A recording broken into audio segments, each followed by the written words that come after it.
प्रसदे सर्वदुःखानां हानिरस्योपजायते प्रसन्नचेतसो याशु बुद्धिः पर्यवतिष्ठते नास्ति बुद्धिरयुक्तस्य न चायुक्तस्य भावना न चाभावयतः शान्तिः अशान्तस्य कुतः सुखम् इन्द्रियाणां हि चरतां यन्मनोनुविधीयते तदस्य हरति प्रज्ञां वायुर्नावमि वाम्भसि तस्माद्यस्य महाबाहो निगृहीतानि सर्वशः इन्द्रियाणीन्द्रियार्थेभ्यः तस्य प्रज्ञा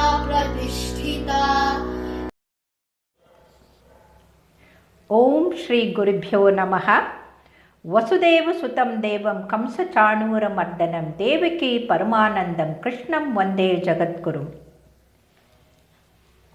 64-65ನೇ ಶ್ಲೋಕದಲ್ಲಿ ಸ್ಥಿತಪ್ರಜ್ಞನು ಹೇಗೆ ನಡೆಯುತ್ತಾನೆ ಅಂತ ಪ್ರಶ್ನೆಗೆ ಉತ್ತರ ಕೊಡುತ್ತಾ ಶ್ರೀಕೃಷ್ಣ ಪರಮಾತ್ಮ ಹೇಳುತ್ತಾನೆ, ಕರ್ಮಯೋಗಿ ಸಾಧಕನು ರಾಗದ್ವೇಷದಿಂದ ರಹಿತನಾಗಿ ತಾನು ವಶಪಡಿಸಿಕೊಂಡ ಇಂದ್ರಿಯಗಳ ಮೂಲಕ ವಿಷಯಗಳನ್ನು ಸೇವಿಸುತ್ತಿದ್ದರೂ ಅಂತಃಕರಣದ ನಿರ್ಮಲತೆಯನ್ನು ಪಡೆದುಕೊಳ್ಳುತ್ತಾನೆ. ಅಂತಃಕರಣದ ನಿರ್ಮಲತೆ ಪ್ರಾಪ್ತವಾದ ಮೇಲೆ ಸಾಧಕ ಸಮಸ್ತ ದುಃಖಗಳ ನಾಶ ಆಗುತ್ತದೆ ಮತ್ತು ಇಂತಹ ಶುದ್ಧ ಚಿತ್ತವುಳ್ಳ ಸಾಧಕನ ಬುದ್ಧಿ ನಿಸ್ಸಂದೇಹವಾಗಿ ತುಂಬ ಬೇಗನೆ ಪರಮಾತ್ಮನಲ್ಲಿ ನೆಲೆಗೊಳ್ಳುತ್ತದೆ. ವಿಧೇಯಾತ್ಮ ಅಂತಂದರೆ ಸಾಧಕನ ಅಂತಃಕರಣವು ತನ್ನ ವಿಷದಲ್ಲಿರುವ ಬೇಕು. ಕಾರಣ ಅಂತಃಕರಣ ವಶಪಡಿಸಿಕೊಳ್ಳದೆ ಕರ್ಮಯೋಗ ಸಿದ್ಧಿ ಆಗೋದಿಲ್ಲ. ಅದಲ್ಲದೆ ಯೋಗ ಮಾಡುತ್ತಾ ವಿಷಯಗಳಲ್ಲಿ ರಾಗದ್ವೇಷ ಉಂಟಾಗಿ ಆ ವ್ಯಕ್ತಿಯ ಪತನವಾಗಬಹುದು. ಆದ್ದರಿಂದ ಸಾಧಕನ ಅಂತಃಕರಣ ಶುದ್ಧವಾಗಿರುವುದು ಕರ್ಮಯೋಗಿಗೆ ಅತೀ ಅವಶ್ಯ ಅಂತ ತಿಳಿಸ್ತಾರೆ ಶ್ರೀಕೃಷ್ಣ ಪರಮಾತ್ಮ. ಇದನ್ನೇ ಬಸವಣ್ಣನವರು ಅಂತರಂಗ ಬಹಿರಂಗ ಶುದ್ಧಿ ಅಂತ ಹೇಳಿದರು. ಕೇವಲ ನಾವು ಹೊರಗಡೆಗೆ ಶುದ್ಧ ಇದ್ದರೆ ಸಾಲದು, ನಮ್ಮ ಮನಸ್ಸು ಕೂಡ ಶುದ್ಧವಾಗಿರಬೇಕು ಅಂತ ಹೇಳಿದರು. ಆತ್ಮವಸ್ಯೆ ಅಂತಂದರೆ ರಾಗ ದ್ವೇಷ ವಿಮುಕ್ತೈಹಿ ಇಂದ್ರಿಯೈಃ. ಇಲ್ಲಿ ಆತ್ಮವಿಷಯ ಅಂತಂದರೆ ಇಂದ್ರಿಯ ನಿಗ್ರಹ ಅಂತಂದರೆ ವಶಪಡಿಸಿಕೊಳ್ಳುವುದು ಅಂತ ಅರ್ಥ. ನಾವು ಬದುಕಿನಲ್ಲಿ ವ್ಯವಹರಿಸುತ್ತಿರುವಾಗ ನಮ್ಮ ಇಂದ್ರಿಯ ನಮ್ಮ ವಶದಲ್ಲಿರಬೇಕು. ರಾಗದ್ವೇಷ ರಹಿತವಾಗಿ ನಮ್ಮ ನಡೆನುಡಿ ಚೆನ್ನಾಗಿರಬೇಕು. ವಿಷಯಂಚರನ್ ಅಂತಂದರೆ ಯಾವ ಸಾಧಕನ ಅಂತಃಕರಣ ಮತ್ತು ಇಂದ್ರಿಯಗಳು ವಶದಲ್ಲಿವೆಯೋ ಅಂಥವರು ಯಾವ ವ್ಯವಹಾರ ಮಾಡಿದರೂ ಅದು ವಿಷಯಗಳ ಭೋಗ ಆಗುವುದಿಲ್ಲ. ಭೋಗದ ಲಾಲಸೆಯಿಂದ ಮಾಡಿದ ವ್ಯವಹಾರದಿಂದ ಮಾತ್ರ ಅವನು ಪತನನಾಗುತ್ತಾನೆ. ಭೋಗ ಬುದ್ಧಿ ನಿಷೇಧ ಮಾಡಲೇಬೇಕೆಂದು ವಿಧೇಯಾತ್ಮ ಪದ ಬಳಸಲಾಗಿದೆ. ಪ್ರಸಾದ ಮದ್ಗಚ್ಚತಿ ಅಂತಂದರೆ ರಾಗ ದ್ವೇಷ ರಹಿತ ವಿಷಯ ಸೇವನೆಯಿಂದ ಸಾಧಕನ ಅಂತಃಕರಣ ಪ್ರಸನ್ನವಾಗುತ್ತದೆ. ಇದು ಮಾನಸಿಕ ತಪವಾಗಿದೆ. ಇದು ಶಾರೀರಿಕ ಮತ್ತು ವಾಚಿಕ ಅಂತಂದರೆ ಬಾಯಿಂದ ಹೇಳುವ ತಪಸ್ಸಿಗಿಂತ ಶ್ರೇಷ್ಠವಾಗಿದೆ ಅಂತ ಹೇಳ್ತಾರೆ ಕೃಷ್ಣ. ಅಂದರೆ ಯಾವುದೇ ಸಾಧಕ ರಾಗ ಅನುರಾಗ ಪೂರ್ವಕ ವಿಷಯಗಳ ಸೇವನೆ ಮಾಡಬಾರದು. ಹಾಗೆಯೇ ದ್ವೇಷಪೂರ್ವಕ ವಿಷಯಗಳ ತ್ಯಾಗ ಕೂಡ ಮಾಡಬೇಕು. ಕಾರಣ ಪ್ರಾಪಂಚಿಕ ಸಂಬಂಧ ಮತ್ತು ಬಂಧನ ರಾಗದ್ವೇಷಗಳಿಂದಲೇ ಬೆಳೆಯುತ್ತದೆ. ನಾವು ರಾಗದ್ವೇಷವಿಲ್ಲದೆ ಮಾಡಿದ ಇಂದ್ರಿಯ ವ್ಯವಹಾರಗಳಿಂದ ಉಂಟಾದ ಪ್ರಸನ್ನತೆಯಿಂದ ಪರಮಾತ್ಮನ ಪ್ರಾಪ್ತಿಯಾಗಿ ಪರಮಾನಂದವಾಗುತ್ತದೆ. ಪ್ರಸಾದೆ ಸರ್ವ ದುಃಖಾನಾಂ ಹಾನಿರಸ್ಯೋಪಜಾಯತೆ.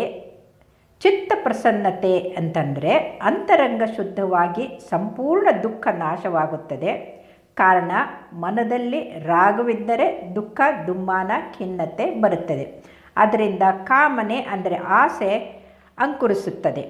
ರಾಗವಿಲ್ಲದ ನರ ಹೇಗೆ ಅಂತ ನರಹೇಗಿ ಬಾಸ್ ಅಂತಂದರೆ ನರಹೇಗಿ ಬಾಸ್ ನರಹೇಗಿ ಬಾಸುರಿ ಅಂತಂತೀವಲ್ಲ, ಹಾಗೆ ಇಲ್ಲಿ ರಾಗದ್ವೇಷವೇ ಇಲ್ಲದೆ ಇದ್ದರೆ ಅವನಿಗೆ ದುಃಖ ದುಮ್ಮಾನ ಬರೋದೇ ಇಲ್ಲ. ಆದ್ದರಿಂದ ಪ್ರತಿಯೊಬ್ಬರೂ ಅರಿಯಲೇಬೇಕಾದ ವಿಚಾರ, ನಮ್ಮ ದುಃಖಕ್ಕೆ ನಮ್ಮ ರಾಗದ್ವೇಷಗಳೇ ಕಾರಣ ಹೊರತಾಗಿ ಅನ್ಯರು ಅಲ್ಲ ಅನ್ನೋದನ್ನು ತಿಳ್ಕೊಳ್ಬೇಕು. ಸರ್ವ ದುಃಖಾನಾಂ ಹಾನಿಹಿ ಅಂತಂದರೆ ರಾಗದ್ವೇಷವಿಲ್ಲದ ಶುದ್ಧ ಅಂತಃಕರಣದಿಂದ ಉಂಟಾದ ಪ್ರಸನ್ನತೆಯಿಂದ ಮನದಲ್ಲಿ ಪರಮಾತ್ಮನಲ್ಲಿ ಬುದ್ಧಿ ಸ್ಥಿರವಾಗುತ್ತದೆ. ಇದನ್ನು ಭಗವಂತ 53ನೇ ಶ್ಲೋಕದಲ್ಲಿ ಪ್ರಪಂಚದಲ್ಲಿ ನಿಶ್ಚಲ ಮತ್ತು ಪರಮಾತ್ಮನಲ್ಲಿ ಅಚಲವಾಗಿರುತ್ತದೆ ಅಂತ ಹೇಳಿದ್ದಾರೆ.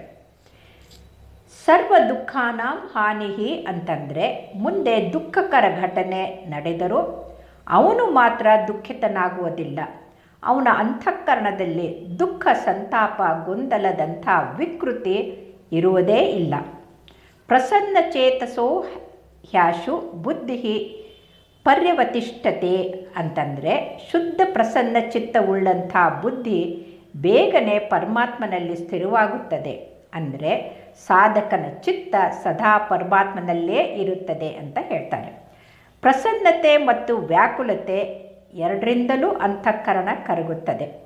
ಆದ್ದರಿಂದ ಸಾಧಕನಿಗೆ ಅತಿಯಾದ ಪ್ರೀತಿ ಮತ್ತು ಅದು ಸಿಕ್ಕಾಗ ಪ್ರಸನ್ನತೆ, ಅದರ ಜೊತೆಗೆ ಅತಿಯಾದ ಅಪ್ರಿಯವಾದಂಥದ್ದು ನಡೆದಾಗ ಮನಸ್ಸಿಗೆ ಉದ್ವಿಗ್ನ ಆಗೋದು ಎರಡೂ ಕೂಡ ಸ್ಥಿತಪ್ರಜ್ಞನಿಗೆ ಸರಿಯಲ್ಲ. ಒಂದು ಕಡೆಗೆ ಭೋಗ, ಇನ್ನೊಂದು ಕಡೆಗೆ ಯೋಗ. ಅಂದರೆ ರಾಗದ್ವೇಷ ತುಂಬಿದ ಭೋಗಿಯು ಅವನ ಪತನವಾಗುತ್ತದೆ ಮತ್ತು ರಾಗದ್ವೇಷವಿಲ್ಲದ ನಿಷ್ಕಲ್ಮಶ ಅಂತಃಕರಣದ ಯೋಗಿಗೆ ಪರಮಾತ್ಮನ ಪ್ರಾಪ್ತಿಯಾಗುತ್ತದೆ. ಮುಂದೆ ಬರೆದು 66ನೇ ಶ್ಲೋಕದಲ್ಲಿ ಶ್ರೀಕೃಷ್ಣ ಪರಮಾತ್ಮ ಹೇಳುತ್ತಾರೆ, ಯಾರ ಮನ ಇಂದ್ರಿಯಗಳು ಸಂಯಮಿತವಾಗಿರುವೋ ಅಂಥ ಮನುಷ್ಯನಿಗೆ ವ್ಯವಸಾಯಾತ್ಮಕ ಬುದ್ಧಿಯೂ ಇರುವುದಿಲ್ಲ. ಅಂತಂದರೆ ನಿಗ್ರಹ ಭಾಳ ಮುಖ್ಯ. ಮತ್ತು ಅಂಥ ವ್ಯಕ್ತಿಯಲ್ಲಿ ನಿಷ್ಕಾಮ ಭಾವ ಅಥವಾ ಕರ್ತವ್ಯ ಪರಾಯಣತೆ ಭಾವ ಉಳಿಯುವುದಿಲ್ಲ. ನಿಷ್ಕಾಮ ಭಾವವಿಲ್ಲದಿರುವುದರಿಂದ ಅವರಿಗೆ ಶಾಂತಿಯೂ ಕೂಡ ಸಿಗುವುದಿಲ್ಲ ಮತ್ತು ಶಾಂತಿರಹಿತ ಮನುಷ್ಯನಿಗೆ ಸುಖ ಕೂಡ ಸಿಗುವುದಿಲ್ಲ ಎಂದು ಭಗವಂತ ಹೇಳ್ತಾರೆ. ನಾಸ್ತಿ ಬುದ್ಧಿರಯುಕ್ತಸ್ಯ ಕರ್ಮಯೋಗಿಯ ಮನಸ್ಸು ಮತ್ತು ಇಂದ್ರಿಯ ನಿಯಂತ್ರಣದಲ್ಲಿರುವುದು ಪ್ರಮುಖ. ವಿವೇಕ ವಿವೇಚನೆಯಿಂದ ನಿಯಂತ್ರಣ ಮಾಡದಿದ್ದರೆ ಕಾಮನೆ ನಾಶವಾಗುವುದಿಲ್ಲ. ನಿನ್ನಾಸೆಗೊಂದು ಕೊನೆಯಲ್ಲಿದೆ ಅನ್ನುವ ಹಾಗೆ ಕಾಮನೆ ನಾಶವಾಗದಿದ್ದರೆ ಸ್ಥಿತಿಬುದ್ಧಿ ಬರುವುದಿಲ್ಲ. ಸಂಸಾರಿಕ ಭೋಗದ ವಸ್ತುಗಳ ಸಂಗ್ರಹದಲ್ಲಿ ಸಮಯ ವ್ಯರ್ಥ ಮಾಡುತ್ತಾನೆ. ಮಾನ ಮರ್ಯಾದೆ, ಪ್ರಶಸ್ತಿ, ಪ್ರಶಂಸೆ, ಸುಖ, ವಿಶ್ರಾಂತಿ, ಐಷಾರಾಮಿ ಜೀವನ, ಧನ, ಭೋಗಗಳ ಅನೇಕ ಕಾಮನೆಗಳು ಉತ್ಪತ್ತಿಯಾಗುತ್ತವೆ. ನಮ್ಮ ರಾಜಕುಮಾರರು ಹಾಡಿದಂತೆ ನಿನ್ನಾಸೆಗೊಂದು ಕೊನೆ ಎಲ್ಲಿದೆ ಅಂದ ಹಾಗೆ ಇಂಥವರ ಬುದ್ಧಿ ಚಂಚಲವಾಗಿದ್ದು ಅವರ ಆಸೆಗೆ ಕೊನೆಯೇ ಇರುವುದಿಲ್ಲ. ನ ಚಾಯುಕ್ತಸ್ಯ ಭಾವನಾ ಅಂದರೆ ವ್ಯವಸಾಯಾತ್ಮಕ ಬುದ್ಧಿ ಇರುವುದಿಲ್ಲ. ನಿಸ್ವಾರ್ಥ ನಿಷ್ಕಾಮ ಕರ್ಮದ ಯೋಚನೆ ಬರುವುದಿಲ್ಲ. ನ ಚಾಭವಾಯತಃ ಶಾಂತಿ ಅಂತಂದರೆ ತನ್ನ ಕರ್ತವ್ಯ ಪರಾಯಣನಾಗುವವನಿಗೆ ಶಾಂತಿ ಸಿಗುವುದಿಲ್ಲ. ತಮ್ಮ ಕರ್ತವ್ಯದಲ್ಲಿ ಶ್ರದ್ಧೆ, ಶ್ರಮ, ದೃಢತೆ ಇಲ್ಲದಾಗ ಅಶಾಂತಿ ಹುಟ್ಟಿಕೊಳ್ಳುವುದು. ಅಶಾಂತಸ್ಯ ಕುತಃ ಸುಖಂ ಅಂತ ಭಗವಂತ ಕೇಳ್ತಾನೆ. ಹೊರಗಡೆಗೆ ಎಷ್ಟೇ ಸುಖ ಸೌಲಭ್ಯ ಏನೇ ಇದ್ದರೂ ಕೂಡ ಮನದಲ್ಲಿ ಶಾಂತಿ ಇಲ್ಲದಿದ್ದರೆ ಆ ವ್ಯಕ್ತಿಗೆ ಸುಖ ಸಿಗುವುದಿಲ್ಲ ಅಂತ ಸ್ಪಷ್ಟೀಕರಣ ಮಾಡ್ತಾರೆ ಶ್ರೀಕೃಷ್ಣ. ಇದರಿಂದ ನಮಗೆ ಅರ್ಥವಾಗುತ್ತದೆ, ಎಷ್ಟೋ ಜನ ಆಗರ್ಭ ಶ್ರೀಮಂತರು, ಸ್ಥಿತಿವಂತರು ಎಲ್ಲವೂ ಇದ್ದರೂ ಕೂಡ ಮನಃಶಾಂತಿ ಕಳೆದುಕೊಂಡಾಗ ಆತ್ಮಹತ್ಯೆ ಯಾಕೆ ಮಾಡಿಕೊಳ್ತಾರೆ ಅನ್ನೋದು ನಮಗೆ ಅರ್ಥ ಆಗುತ್ತೆ. ಹಾಗಾಗಿ ಬದುಕಿಗೆ ಮನಃಶಾಂತಿ ಬಹಳ ಮುಖ್ಯ. ಅನುಚಿತ ಅಯೋಗ್ಯ ವ್ಯಕ್ತಿಗಳ ಬುದ್ಧಿ ಯಾಕೆ ಚಂಚಲವಾಗಿರುತ್ತದೆ ಅಂತಂದರೆ ಸ್ಥಿರವಾಗಿ ಯಾಕೆ ಇರುವುದಿಲ್ಲ ಅಂತ ವಿವರಿಸ್ತಾ 67ನೇ ಶ್ಲೋಕದಲ್ಲಿ ಶ್ರೀ ಕೃಷ್ಣ ಪರಮಾತ್ಮ ಹೇಳ್ತಾರೆ, ತಮ್ಮ ತಮ್ಮ ವಿಷಯಗಳಲ್ಲಿ ವಿಚರಿಸುತ್ತಿರುವ ಇಂದ್ರಿಯಗಳಲ್ಲಿನಲ್ಲ ಒಂದೇ ಇಂದ್ರಿಯವು ಯಾವ ಮನಸ್ಸು ತನ್ನ ಅನುಯಾಯಿಯಾಗಿಸಿಕೊಳ್ಳುತ್ತಾದೋ ಆ ಒಂಟಿ ಮನಸ್ಸು ನೀರಿನಲ್ಲಿರುವ ದೋಣಿಯನ್ನು ಗಾಳಿಯು ಅಪಹರಿಸಿದಂತೆ ಅವನ ಬುದ್ಧಿಯನ್ನು ಅಪಹರಿಸುತ್ತದೆ ಅಂತ ದೃಷ್ಟಾಂತದ ಮುಖಾಂತರ ತಿಳಿಸ್ತಾರೆ. ಮನುಷ್ಯನಿಗೆ ಈ ಜನ್ಮವು ಕೇವಲ ಪರಮಾತ್ಮನ ಪ್ರಾಪ್ತಿಗಾಗಿ ಸಿಕ್ಕಿದೆ. ಆದ್ದರಿಂದ ನನಗೆ ಕೇವಲ ಪರಮಾತ್ಮನ ಪ್ರಾಪ್ತಿ ಮಾಡಿಕೊಳ್ಳುವುದೇ ಮುಖ್ಯ ಅಂತ ಗುರಿ ತಲುಪಿದರೆ ಧೈರ್ಯ, ದೃಢತೆ, ಸ್ಥಿರ ಬುದ್ಧಿ ಇರಬೇಕು. ಆಗ ಭೋಗದ ಆಸೆ, ಲಾಲಸೆ ತಾನಾಗಿಯೇ ದೂರವಾಗುವವು ಮತ್ತು ವ್ಯವಸಾಯಾತ್ಮಕ ಬುದ್ಧಿ ಸ್ಥಿರವಾಗುತ್ತದೆ. ಇದನ್ನು ಶ್ರೀಕೃಷ್ಣ ಪರಮಾತ್ಮ ವರ್ಣಿಸುತ್ತಾ ಹೇಳುತ್ತಾರೆ, ಇಂದ್ರಿಯಾಣಾಂ ಹಿ ಚರಾತಂ ಯನ್ಮನೋಮ ವಿಧಿಯತೆ ಅಂತ. ಸಾಧಕನು ಯಾವುದೇ ಕ್ಷೇತ್ರದಲ್ಲಿ ಕಾರ್ಯ ನಿರ್ವಹಿಸುತ್ತಿರುವಾಗ ಇಂದ್ರಿಯಗಳ ವಿಷಯ ಬಂದೇ ಬರುತ್ತದೆ. ಆಗ ಮನಸ್ಸು ಆ ಇಂದ್ರಿಯದ ಕಡೆಗೆ ಸೆಳೆಯುತ್ತದೆ ಮತ್ತು ಅವನ ಮನದಲ್ಲಿ ರಸಬುದ್ಧಿ, ಸುಖಭೋಗ ಬುದ್ಧಿ ಹುಟ್ಟಿಕೊಳ್ಳುತ್ತದೆ.